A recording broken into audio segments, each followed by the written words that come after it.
In Google Sheets, rows are labeled with numbers and columns are labeled with letters. Cells are named with the letter of their column followed by the number of their row. For example, this is A1. You can copy the value of one cell from another by typing equals and then the cell's number. For example, if I want to copy the value from A3 into A1, I type equals A3.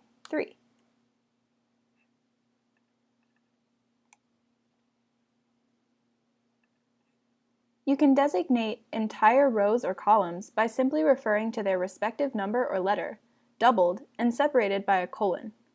For example, column A must be entered into a formula as A:A, and row 1 must be entered into a formula as 1:1.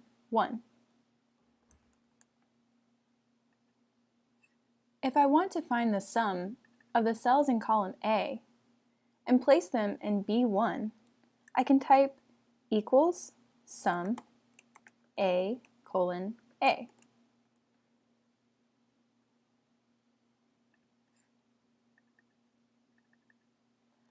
A range of cells is typically referred to by naming the cell with which it begins to the cell with which it ends, separated by a colon. For example, this range would be called A1:B11.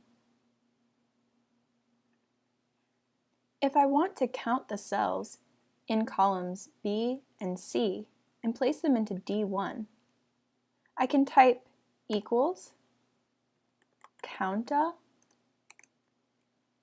then B1 to C11.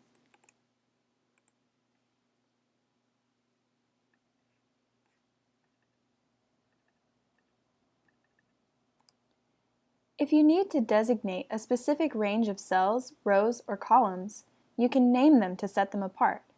To do this, select the range you would like to name,